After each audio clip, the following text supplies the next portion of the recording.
Selamat datang di Beetle Channel, semoga kita bahagia. Jangan lupa subscribe, like, komen dan share agar channel ini semakin berkembang. Terima kasih. Novel Kekuasaan dan Kekayaan, Bab 313. Namun kualitas batu giok di Beijing terlalu buruk.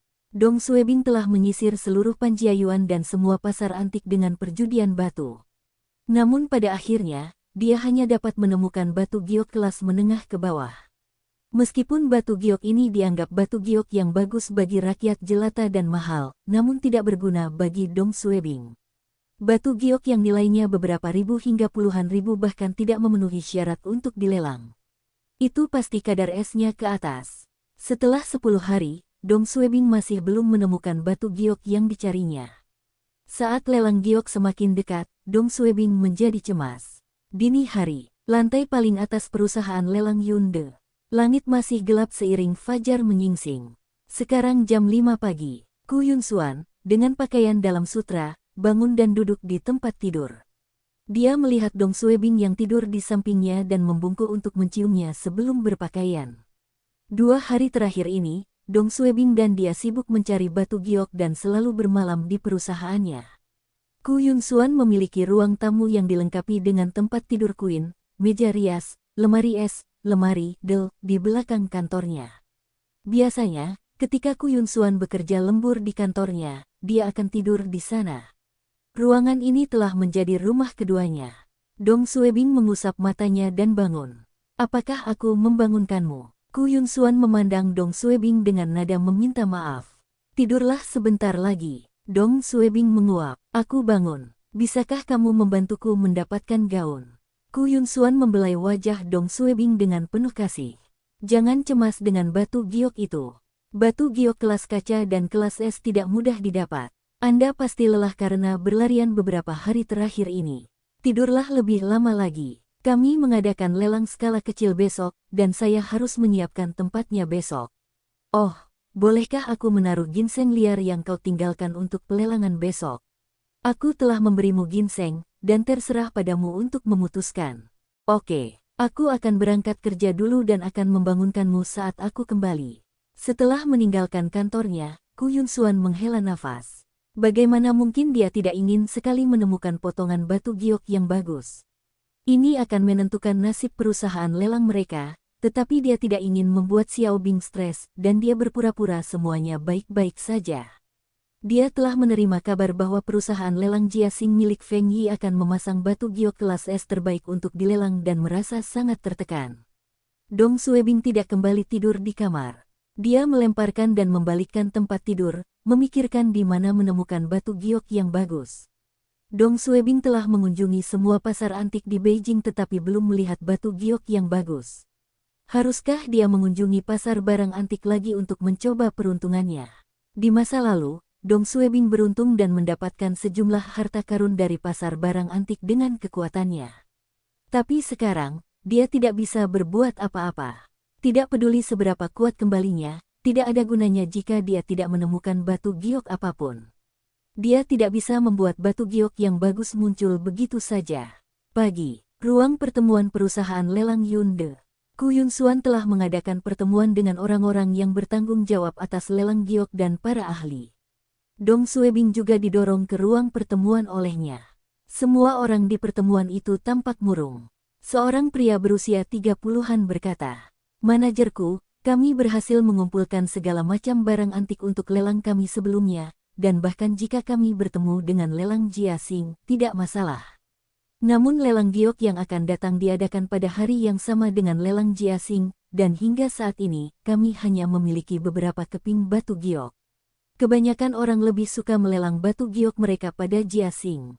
Kami Guru Wei menghela nafas. "Saya pikir kita harus menunda pelelangannya 2 minggu kemudian." Pria parubaya lainnya menambahkan. "Itu benar. Kita harus menunggu setelah lelang Jiaxing menyelesaikan lelang giok mereka. Mungkin kita bisa mendapatkan beberapa batu giok bagus saat itu." Seorang wanita menjawab dengan marah. "Tapi lelang Jiaxing melakukan ini untuk memprovokasi kita. Apakah kita akan bersembunyi dari provokasi mereka?" Wanita ini sepertinya punya dendam dengan lelang Jiaxing. Semua orang di pertemuan tersebut mengutarakan pandangan mereka, dan ini merupakan diskusi yang memanas. Ku Yunxuan mengetuk meja untuk membuat semua orang tenang. Xiaobing, bagaimana menurutmu? Dong Suebing mengangkat alisnya dan berkata, beri aku beberapa hari lagi. Saya tidak berani mengatakan bahwa saya bisa mendapatkan batu giok kelas kaca, tapi batu giok kelas es tidak masalah. Ornamen batu giok kualitas kaca masih bisa dibeli di pasaran, seperti di toko perhiasan di mall, toko barang antik, namun sangat jarang. Sebagian besar toko bahkan tidak menjual gelang giok kelas kaca. Ini untuk koleksi mereka, dan tidak mudah untuk membeli barang giok tersebut dari pasar. Guru Wei mengerutkan kening. Dia tidak mempercayai kata-kata Dong Suebing. Dong, kalau itu permukaan cincin giok kelas S, jawab Dong Suebing. Saya mengerti. Jika itu bukan gelang atau benda yang lebih besar, itu tidak ada artinya.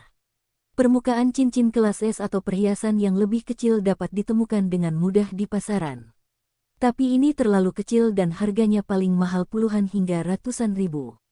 Tidak ada gunanya melelang barang-barang ini. Jika mereka tidak bisa mendapatkan barang giok senilai lebih dari 1 juta RMB sebagai daya tarik utama lelang giok mereka, sebaiknya mereka tidak mengadakannya. Jika tidak, mereka akan menjadi bahan tertawaan di industri ini. Pertemuan berakhir, dan semua orang pergi dengan berat hati. Ku Yunxuan menyisir rambut Dong Suebing dengan jarinya dan menghiburnya. Jangan terlalu menekan diri sendiri. Paling-paling, kami akan membatalkan pelelangan. Dong Suebing tersenyum tak berdaya. Sayalah yang menganggap enteng lelang ini. Dulu, saya beruntung bisa menemukan harta karun dari pasar antik dengan mudah. Kalau dipikir-pikir, judi batu tidak sesederhana kelihatannya. Jika batu giok kelas S dapat ditemukan dengan mudah, nilainya tidak akan terlalu mahal. Sepasang gelang giok kelas S harganya setidaknya 1 juta sekarang, kan? Sekitar 2 juta. Oke, aku akan mencoba yang terbaik, kata Ku Yunxuan. Istirahatlah pagi ini. Saya akan pergi ke rumah lelang terdekat untuk melihatnya. Kudengar mereka akan melelang beberapa batu giok mentah. Dong Suebing terkejut. Mereka juga mengadakan lelang jade. Lelang di rumah lelang Si Hai ini tidak dapat dianggap sebagai lelang giok. Mereka hanya menjual batu giok mentah yang belum dipotong, dan tidak menjual produk jadi. Ini seperti perjudian batu. Oke, pergilah menghadiri pelelangan ini, dan kita akan pergi ke Panjiayuan lagi pada sore hari. Dong Suebing juga telah melihat beberapa lelang batu giok mentah yang belum dipotong dalam beberapa hari terakhir. Sebagian besar batu tersebut diperoleh rumah lelang dari Ruili dan Myanmar dan bukan berasal dari perorangan. Pelanggan mereka akan menawar batu tersebut, dan di akhir lelang, rumah lelang akan memotong batu tersebut untuk penawar tertinggi. Karena lelang seperti itu akan memakan waktu lama, kekuatan Dong Suebing tidak ada gunanya. Selain itu, Dong Suebing merasa batu yang dilelang tidak berkualitas tinggi. Setelah Ku Yunxuan pergi, Dong Suebing bermalas-malasan di kursi rodanya di kantor. Giok, di mana saya bisa menemukan batu giok? 10 menit setengah jam. 1 jam Dong Suebing tidak dapat memikirkan solusinya. Dia melihat arlojinya, dan saat itu jam 10 pagi. Karena dia tidak melakukan apa-apa, Dong Suebing memanggil staf untuk meminta 2 orang mendorongnya ke bawah. Dia memutuskan untuk pergi ke Panjiayuan sendiri untuk mencoba peruntungannya. Meskipun dia telah ke Panjiayuan beberapa kali dan tidak dapat menemukan barang giok apapun, siapa tahu dia akan beruntung hari ini. Dong Suebing hendak meninggalkan perusahaan ketika teleponnya berdering. Itu adalah Ku Yunxuan. Dong Suebing menjawab, saya hendak menelepon Anda untuk memberitahu Anda bahwa saya akan pergi ke Panjiayuan sekarang. Ku Yunxuan menghela nafas keras dan berkata, Xiaobing, ayo tunda lelang giok kita. Hah? Dong Suebing terkejut. Bukankah kita sudah membicarakan hal ini? Mengapa Anda tiba-tiba berubah pikiran? Jangan khawatir. Saya akan menemukan ornamen batu giok kelas S beberapa hari ini. Bukannya aku tidak percaya padamu. Itu karena meskipun kita memiliki potongan giok kelas S sekarang, itu juga tidak berguna. Apa yang telah terjadi? Saya berada di rumah lelang Si Hai, dan Feng Yi telah memenangkan tawaran batu giok mentah yang belum dipotong. Dan setelah dipotong, batu giok di dalam batu tersebut adalah batu giok kelas kaca.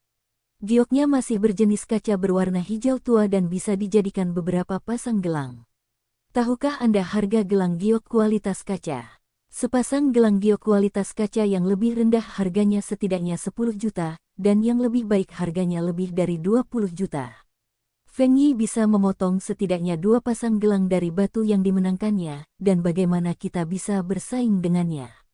Dong Suebing tercengang. Mengapa itu sangat beruntung? Dong Suebing bisa mendengar keributan keras di latar belakang Kuyun Xuan.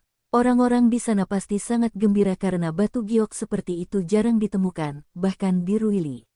Kuyun Xuan menghela nafas. Mari kita bicara saat aku kembali. Dong Suebing merasa frustrasi. 10 hari yang lalu, dia mengaku akan memberi pelajaran pada Feng Yi dan membuatnya menunda pelelangannya.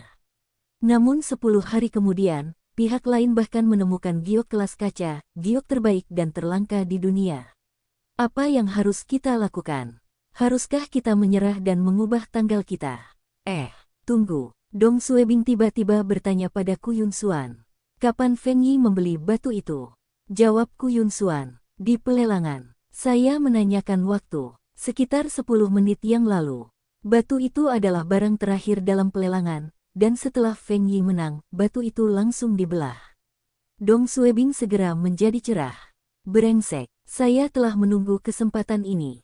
Nona keberuntungan bersamaku hari ini.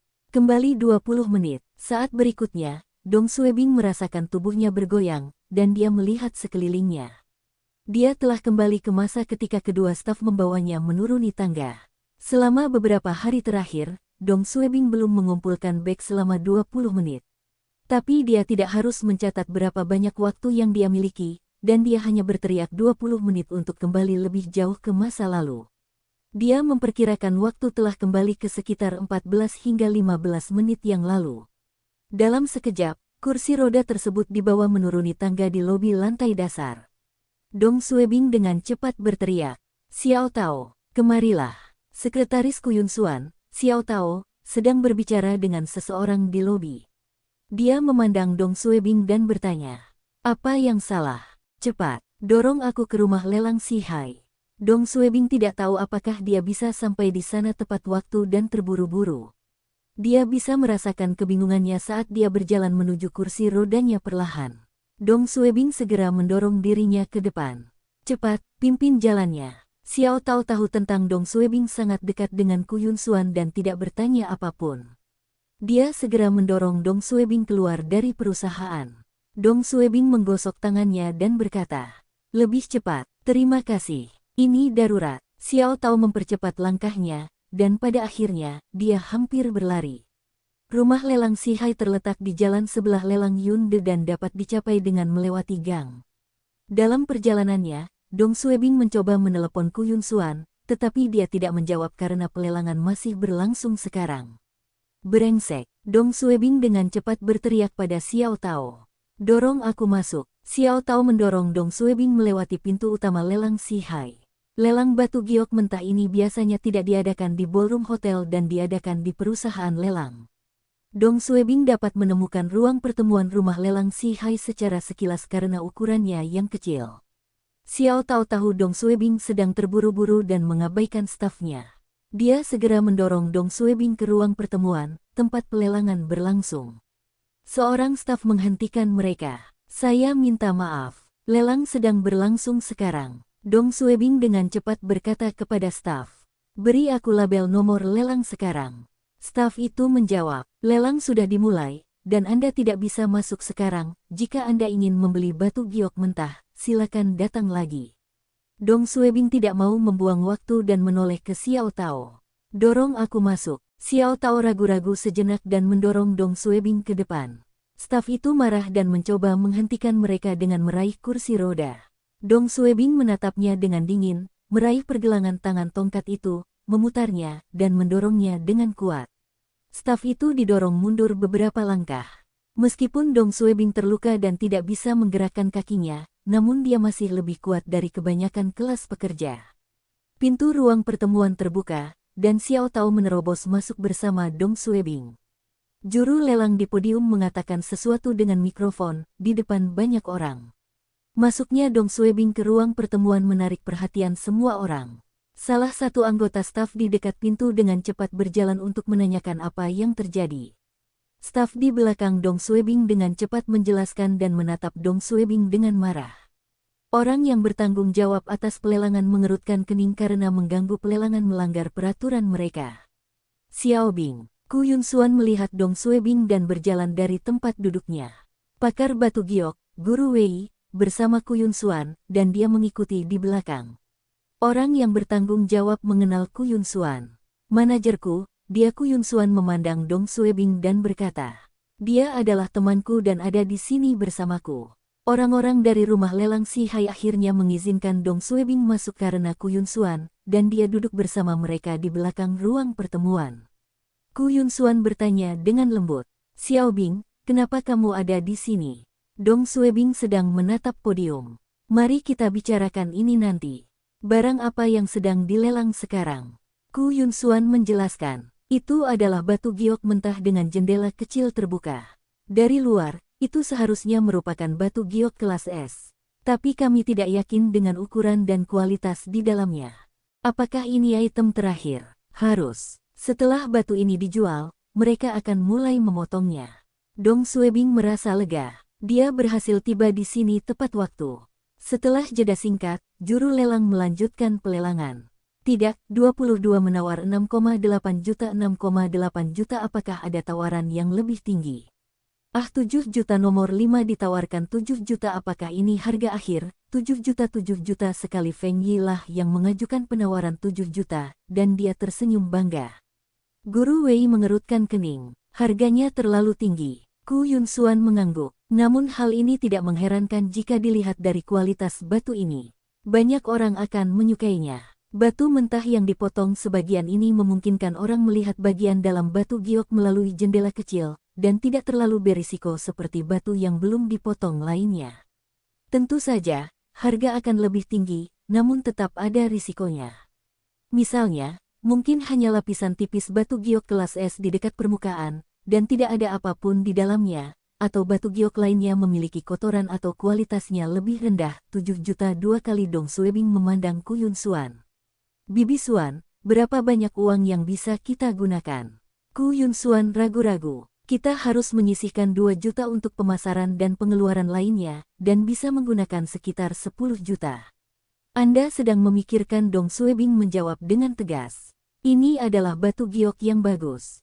Berikan saya kartu penawarannya. Ku Yun Xuan berkedip dan bertanya. Seberapa bagus karya ini? Sebagus nilai gelas. Kita harus mendapatkannya. Bersambung, terima kasih telah menyaksikan dan mendukung channel ini.